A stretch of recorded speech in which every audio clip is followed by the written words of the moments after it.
يا أيها الذين آمنوا توبوا إلى الله توبة نصوحا আল্লাহ রাব্বুল আলামিন বলে বলে আদম শুনে রাখো, পাহাড় সম পরিমাণ গুনাহ করে ফেলেছো, চিন্তার কোনো কারণ নাই। পাহাড়ের সমুদ্রের ফেনা পরিমাণ গুনাহ করে ফেলেছো, চিন্তার কোনো কারণ নাই। আমি আল্লাহ রাব্বুল আলামিনের কাছে তওবা করবা, আমি আল্লাহ রাব্বুল আলামিন তোমার সব গুনাহগুলোকে ক্ষমা করে দিব। আল্লাহ তাআলা বলতেছে, ইয়া আইয়ুহাল্লাযীনা আমানু তুবু ইলাল্লাহি তাওবাতান নাসুহা আসা রাব্বুকুম আন ইউকাফিরা আনকুম সাইয়্যাতিকুম। আল্লাহ রাব্বুল আলামিন বলতেছে, গুনাহ হয়ে গেছে, চিন্তার কোনো কারণ নাই। আমি আল্লাহ রাব্বুল আলামিনের কাছে খাঁটি অন্তরে তওবা করো, আমি আল্লাহ রাব্বুল আলামিন তোমার জীবনের तमाम গুনাহগুলোকে ক্ষমা করে দিব। আল্লাহ পারেন কি পারেন না বলেন? আল্লাহ তাআলা সব কিছু করতে পারে, চাইলেই ক্ষমা করতে পারে। তবে এটা হবে আবার আপনার চাওয়ার উপর ভিত্তি করে, আবার আপনার মনের হৃদয়ের আকুতি দেখেই আল্লাহ মাফ করবে। যদি হৃদয়ের আকুতি দিয়ে আমরা আল্লাহর কাছে ক্ষমাই নাই চাইতে পারি, তাহলে আল্লাহ তাআলা আমাকে আপনাকে কখনোই ক্ষমা করবে না। রাসূলুল্লাহ সাল্লাল্লাহু আলাইহি ওয়াসাল্লাম একটা হাদিসের মধ্যে বলেন, গুনাহ করার পরে যেই মানুষ আল্লাহ রাব্বুল আলামিনের কাছে তওবা করে, ওই মানুষের উদাহরণ হচ্ছে কেমন? রাসূলুল্লাহ বলতেছেন, আত-তাইবু মিনাল যামবি কামান লা যামবা লাহু। রাসূলুল্লাহ সাল্লাল্লাহু আলাইহি ওয়াসাল্লাম বলতেছেন, গুনাহ থেকে তওবাকারী মানুষ ওই রকম হয়ে যায় কেমন যেন ওই মানুষের কোনো গুনাহ নাই। কোনো গুনাহ না করলে মানুষ যেরকম নিষ্পাপ হয়ে যায়, গুনাহ করার পরে আমি আপনি তওবা করার পরে ওই রকম নিষ্পাপ হয়ে যায়। সুবহানাল্লাহ। তাহলে আবার আপনার জীবনে গুনাহ হয় কিনা বলেন? আমরা গুনাহ করি কিনা? আমরা প্রতিনিয়ত গুনাহ করি, সকালে গুনাহ করি, দুপুরে গুনাহ করি, সন্ধ্যায় গুনাহ করি। আবার আপনার জীবনে কত ওয়াক্ত নামাজ কাজা হয়েছে হিসাব দিতে পারবো কেউ? এখানে যারা বসে আছে আমি সহ, আমি আপনি জীবনে কত ওয়াক্ত নামাজ ছেড়ে দিয়েছি। তাহলে এর জন্য আল্লাহর কাছে ক্ষমা চাইতে হবে কি হবে না বলেন? আল্লাহর কাছে অবশ্যই ক্ষমা চাইতে হবে। যদি আমি আপনি আল্লাহর কাছে ক্ষমাও না চাই, আবার এভাবেই গুনাহের সাগরে আচ্ছন্ন থাকি, গুনাহের সাগরেই ডুব দিতে থাকি, তাহলে কিন্তু পরকাল বলতে একটা কিছু আছে। পরকাল বলতে একটা কিছু আছে, যেই দিন হিসাব নেওয়া হবে। আর আল্লাহ তাআলা এমন হিসাব নিবেন, আল্লাহ তাআলার হিসাবের ক্ষেত্রে কোনো কারচুপি করবেন না, কৃপণতা করবেন না। যে যা কিছু করেছে সব বুঝায় দেওয়ার পরে ফায়সালা হবে দুই শ্রেণীর, একটা হবে জান্নাত আর একটা হবে জাহান্নাম, এছাড়া অন্য কিছুই নয়। সেই জন্য মুসলমান ইমানদার, আল্লাহ রাব্বুল আলামিনের পক্ষ থেকে দেওয়া এই নির্দিষ্ট হায়াত, এই যে সময়, এই সময় একদিন ফুরিয়ে যাবে। এই সময় ফুরিয়ে যাওয়ার পরে আল্লাহ তাআলা আমাকে আপনাকে এই জগৎ থেকে উঠায় নিয়ে কবরের জগতের মধ্যে নিয়ে যাবে। রাসূলুল্লাহ সাল্লাল্লাহু আলাইহি ওয়াসাল্লাম হাদিসের মধ্যে বলে গিয়েছেন, রাসূল করিম সাল্লাল্লাহু আলাইহি ওয়াসাল্লাম বলেন, আদ-দুনিয়া সিজনুল মুমিনি ওয়া জান্নাতুল কাফির। দুনিয়ার এই জায়গাটা ঈমানদার মানুষের জন্য কারাগারের মতো, আর কাফের মুশরিকদের জন্য দুনিয়ার এই জায়গাটা হচ্ছে জান্নাতের মতো। দুনিয়াতে যদি আমি আপনি ঈমানের সাথে চলতে চাই, দুনিয়াতে যদি আমি আপনি ঈমানের উপরে সর্বক্ষেত্রে চলতে চাই, যদি আমি আপনি নিজের জীবনকে ঈমানের উপরে চালাইতে চাই, নিজের পরিবার, ব্যবসা বাণিজ্য সব কিছুর মধ্যে যদি আমি ঈমানকে সেট করতে চাই, তাহলে দুনিয়াতে অবস্থান করা আমার আপনার জন্য একটু কষ্ট হলেও পরকালীন জীবনে সুখময় যিনি করে দিবেন তিনি কে? আল্লাহ তাআলা। আল্লাহ রাব্বুল আলামিন যুগে যুগে মানুষদেরকে পরীক্ষা করে।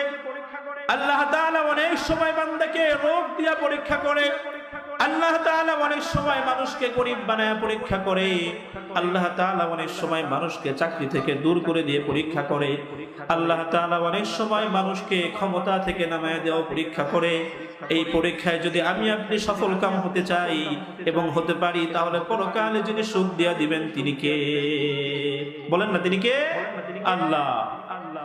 তাহলে আমি যেই আয়াতে কারিমা আজকে তেলাওয়াত করেছি, আমি আপনি দুনিয়াতে আমাদের 60 বছরের জিন্দেগি, 70 বছরের জিন্দেগি, পুরোটা সময় দুইটা বিষয়ের পিছনে ব্যয় করি, দুইটা জায়গার পিছনে ব্যয় করি। প্রথমত আমরা আমাদের জীবনের বড় একটা সময় নষ্ট করি, ব্যয় করে দেই সম্পদ অর্জনের পিছনে।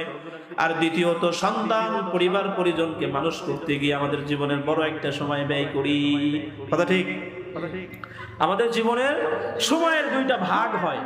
আমরা আমাদের জীবনের দুইটা ভাগ করি, একটা ভাগের অধিকাংশ সময় অর্থ কামাই করার পিছনে আমরা ব্যয় করি, সেটা হালাল পথে হতে পারে, হারাম পথে হতে পারে। আবার আপনার জীবনের একটা বড় অংশ সময় কেটে যায় আমাদের সন্তান মানুষ করার পিছনে, ছেলে মেয়েকে পড়ালেখা করানো, এদেরকে ভালো করে বিবাহ দেওয়া, ঘর বাড়ি করা ইত্যাদি কাজে কিন্তু আমরা আপনার সময়গুলোকে ব্যয় করি। কিন্তু আদৌ কি এই সম্পদ এবং সন্তান পরকালে কাজে আসবে? এই সম্পর্কে আল্লাহ তাআলা কি বলেন দেখেন। আল্লাহ তাআলা পবিত্র কোরআনুল কারীমের মধ্যে ঘোষণা করেন, ইয়াওমা লা ইউনফাউ মালুন ওয়ালা বানুন ইল্লা মান আতাল্লাহা বিকলবিন সালিম। আল্লাহ রাব্বুল আলামিন বলতেছে, বনি আদম যে সম্পদ এবং সন্তানদের পিছনে, যেই সম্পদ উপার্জনের পিছনে এবং যেই সন্তানদের মানুষ করার পিছনে তুমি তোমার জীবনের বড় সময়গুলো ব্যয় করেছো, অধিকাংশ সময়গুলোকে ব্যয় করে দিয়েছো, এই সম্পদ এবং সন্তান হাসরের ময়দানে তোমার বিন্দু মাত্র কাজে আসবে না। ইল্লা মান আতাল্লাহা বিকলবিন সালিম।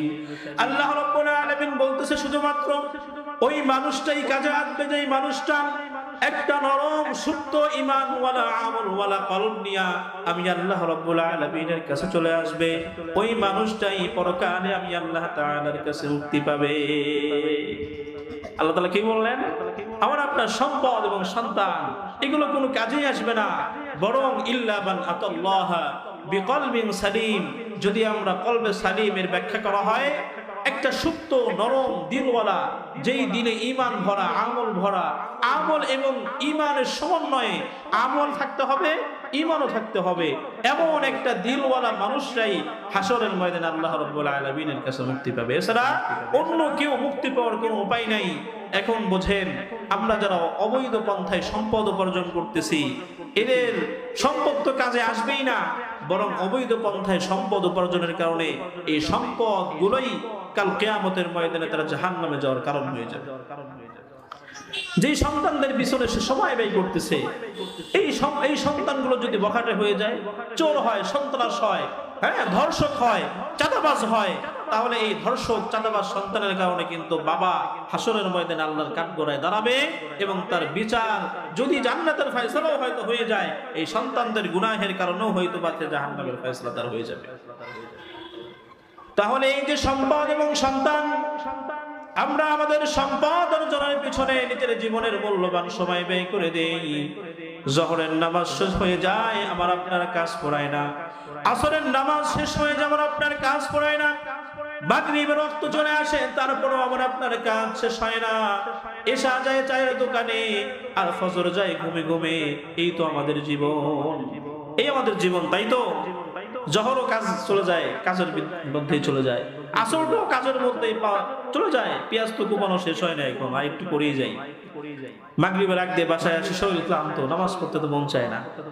কেমনে মন চাইবে? সারাদিন কাজ করছে তো, সারাদিন তো কাজ করছে, কেমনে মন চায় নামাজ পড়তে?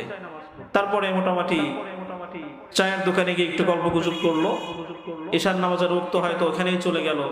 তারপর ধীরে ধীরে বাসায় চলে আসলো, নামাজের খবর নাই, একটা ঘুম দিল, ক্লান্ত শরীর, কোন দিক দিয়ে ফজর চলে গেছে তার কোনো খবর নাই। তাহলে আমাদের জীবন তো এটাই, এমনই তো হয় অনেক মানুষের জীবন। এটা কোনো জীবন হলো? এটাকে কোনো জীবন বলা হয়? বলেন, এটা কোন কাতারের জীবন? যেই জীবনে কোনো নামাজ নাই, আল্লাহর স্মরণ নাই, জিকির নাই, নামাজ নাই, আমল নাই, কিছুই নাই, এটাকে কোনো জীবন বলা হয় না, বরং এটাকে বলা হয় কেমন যেন দুনিয়াতে খেলতামাশার জন্য আসছে।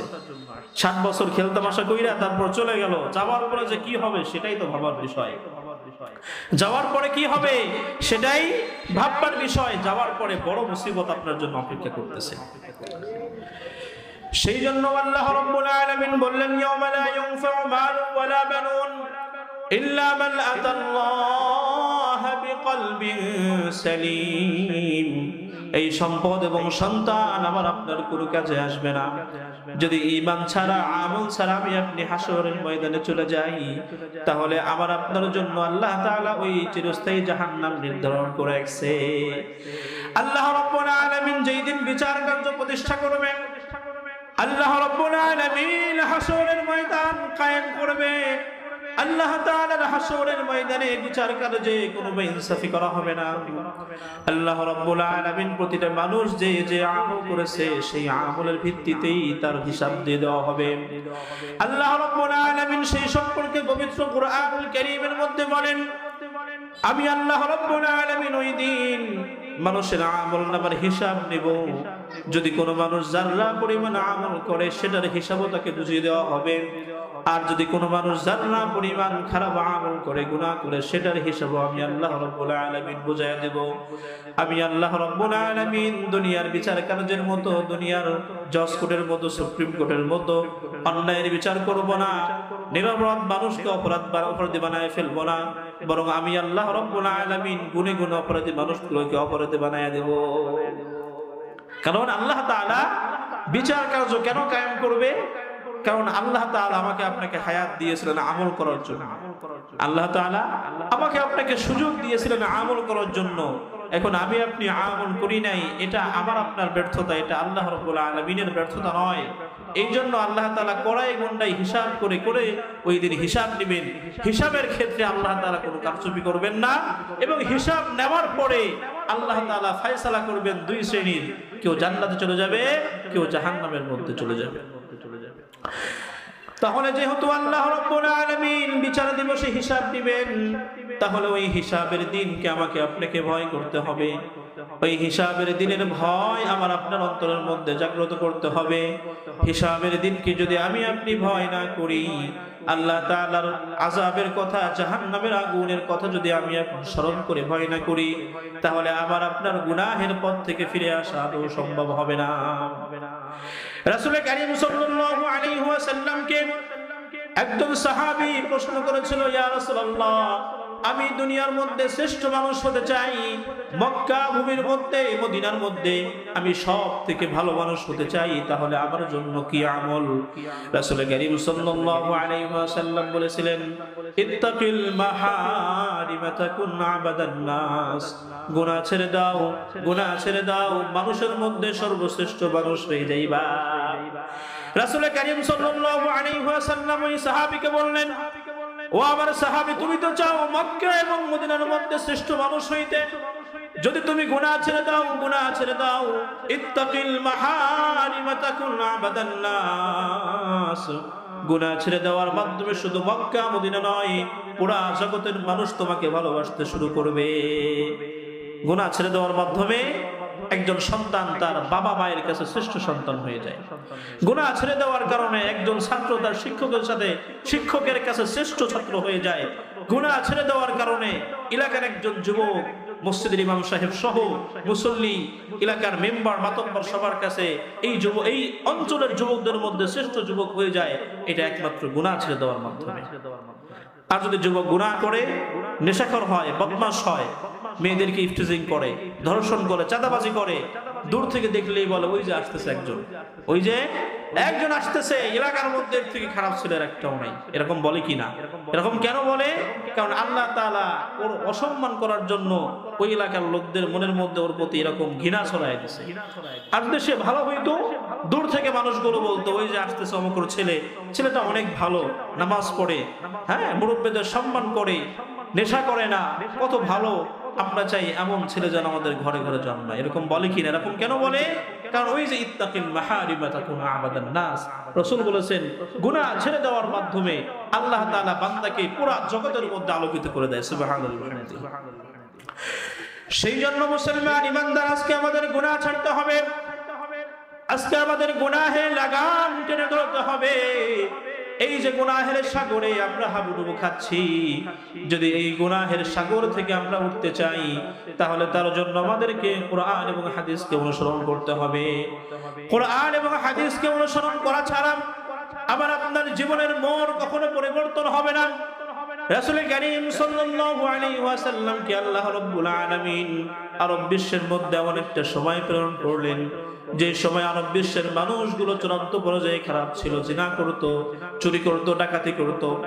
ঐতিহাসিকগণ লেখেন, রাসূল কারীম সাল্লাল্লাহু আলাইহি ওয়াসাল্লামের আগমনের পূর্বে আরব বিশ্বের মানুষেরা, বিশেষ করে কুরাইশ গোত্রের মানুষেরা এমন কোনো অন্যায় নাই করে নাই, তারা চুরি করেছে, জিনা করেছে, মদ খেয়েছে, গাঁজা খেয়েছে, তারা ধর্ষণ করেছে, চাঁদাবাজি করেছে, অতঃপর আল্লাহ তাআলা রাসূল করিম সাল্লাল্লাহু আলাইহি ওয়াসাল্লামকে প্রেরণ করে কোরআন এবং হাদিস যখন তার মধ্যে দিলেন, আল্লাহ তাআলা রাসূল করিম সাল্লাল্লাহু আলাইহি ওয়াসাল্লামের মাধ্যমে যুগের শ্রেষ্ঠ সন্তান আবু বকর সিদ্দিক রাদিয়াল্লাহু তাআলা আনহু, ওমর ফারুক রাদিয়াল্লাহু তাআলা আনহুকে তৈরি করে দিলেন। কেন হয়েছে? এই সমস্ত সাহাবায়ে কেরাম রাদিয়াল্লাহু তাআলা আনহুম আজমাইন কোরআনের ছোঁয়ায় রাসূল করিম সাল্লাল্লাহু আলাইহি ওয়াসাল্লামের দাওয়াতে ইসলাম গ্রহণ করার কারণেই কিন্তু তারা সম্মানিত হয়েছে।